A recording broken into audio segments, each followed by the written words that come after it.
شروع کرتا ہوں اللہ کے نام سے جو نہایت رحم کرنے والا اور بخشنے والا ہے۔ مزمل وائس کے معزز دوستو السلام علیکم۔ عشر کے نیم جان وجود میں اور سکت نہیں تھی بھاگنے کی، لیکن پھر بھی وہ بھاگ رہا تھا حریم کے ساتھ۔ اسے حریم کا ساتھ دینا تھا، اسے حریم کے لیے ہمت سے کام لینا تھا۔ اگر وہ لوگ یہاں سے نکل پاتے تو ایک خوبصورت زندگی ان کی منتظر تھی، یہ خیال اسے تقویت بخش رہا تھا۔ لیکن قسمت کو شاید کچھ اور منظور تھا۔ پیچھے سے گاڑیوں کا شور اور سلار کی آواز سن کے وہ ٹھٹک گئے۔ پیچھے مت دیکھو اشر، بھاگو۔ حریم نے اشر کا ہاتھ کھینچا تھا، اچانک سے گولی چلی اور اشر کی پشت پہ لگی۔ اشر ایک دم سے رک گیا۔ حریم خوف زدہ نظروں سے اشر کو دیکھ رہی تھی۔ اشر اسے دیکھتا زمین پہ بیٹھتا چلا گیا۔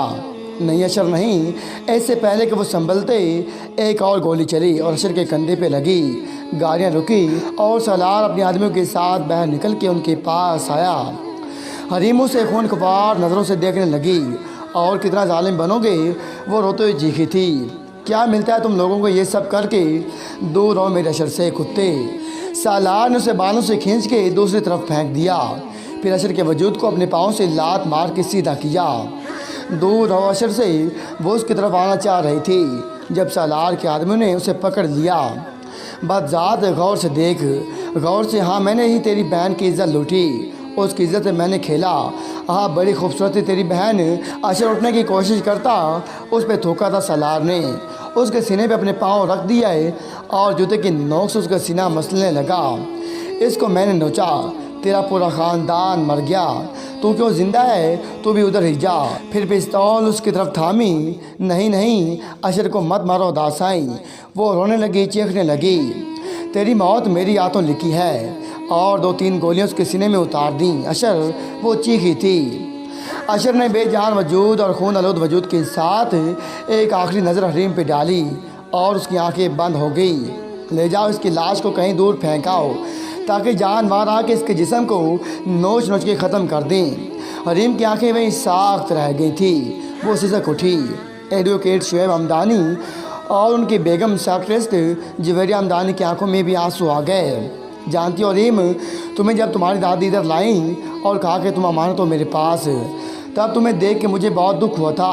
نیم پاگل سی تھی تمہاری اجڑی حالت۔ تمہارا نیم پاگلوں کی طرح ادھر ادھر دیکھنا، مجھے لگتا ہے یہ ٹھیک بھی ہو پائے گی کہ نہیں۔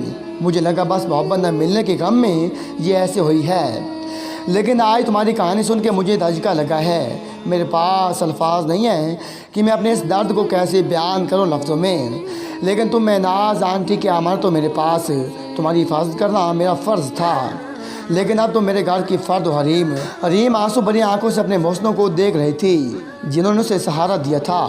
شعیب ہمدانی اسے دیکھ رہے تھے۔ میں آپ کا کیس لڑوں گا حریم۔ حریم نے حیران نظروں سے اسے دیکھا۔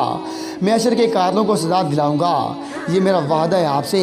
میں نے آپ کو اپنی چھوٹی بہن مانا ہے اور میں بڑا بھائی بن کے دکھاؤں گا۔ اس پیار پہ حریم سسکنے لگی۔ وہ پور ان کی ممنون تھی۔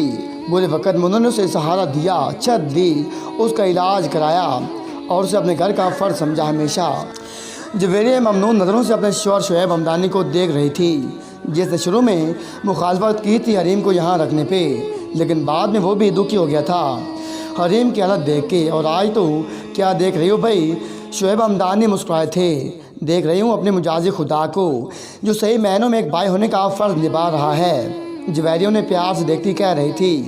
شعیب ہمدانی مسکرا پڑے۔ اس بچے کے زخم تبھی بنیں گے جب اشر کے قاتلوں کو سزا ملے گی، اور میں انہیں کورٹ تک کھینچوں گا اور انہیں ان کے کی سزا دے کے رہوں گا انشاءاللہ، انشاءاللہ۔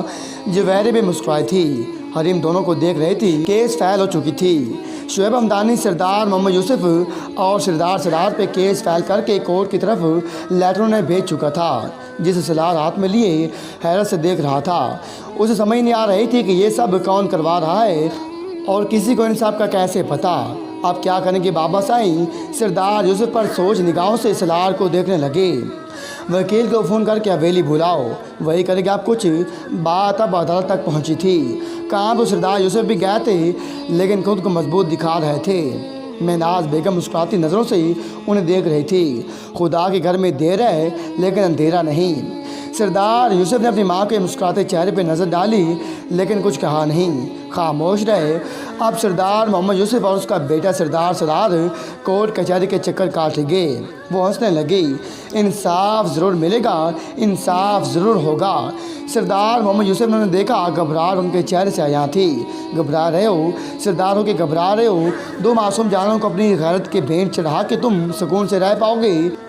یہ تو اللہ بھی کبھی نہیں چاہے گا۔ سردار یوسف وہ کہہ کے اپنی جگہ سے اٹھی اور اپنے کمرے کی طرف بڑھ گئی، جبکہ سالار اپنے باپ کو دیکھ رہا تھا جن کے چہرے کا رنگ بدل رہا تھا۔ آج کورٹ میں پیشی تھی۔ حریم کے ہاتھ پاؤں کانپ رہے تھے۔ جویریہ بار بار اسے دیکھ رہی تھی۔ حریم اگر تم نہ جانا چاہو تو کوئی مشکل نہیں، میں جا رہی ہوں، وہ جویریہ کو دیکھتی بولی۔ تمہارے ہاتھ کانپ رہے ہیں حریم، جویریہ اس کے ہاتھوں کو دیکھتی بولی۔ حریم نے اپنے ہاتھ چھپا لیے۔ نہیں تو جویریہ نے اس کے جھکے سر کو دیکھا۔ کتنے دکھ سہ چکی ہے یہ بچی، وہ سوچ کے ہی رہ گئی۔ وہ دونوں شعیب ہمدانی کے ساتھ گاڑی میں بیٹھ گئیں۔ پورے راستے حریم کا دل زور زور سے دھڑکتا رہا۔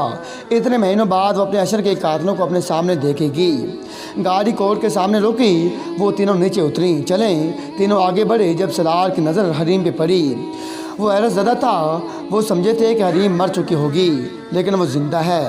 میناز نے کچھ نہیں بتایا تھا حریم کے بارے میں۔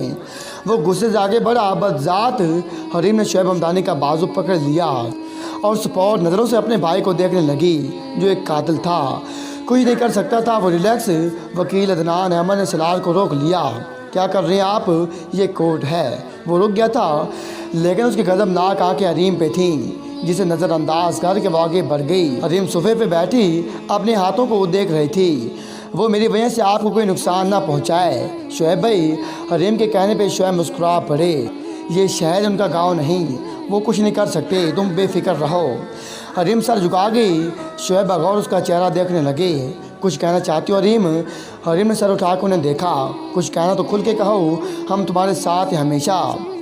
حریم کی آنکھوں میں آنسو آ گئے۔ آپ دونوں تو بہت اچھی ہیں، کون کرتا اتنا کچھ ایک غیر لڑکی کے لیے؟ جویریہ نے اس کی بات کاٹی۔ تم غیر نہیں ہو حریم۔ حریم ممنون نظروں سے دیکھنے لگی۔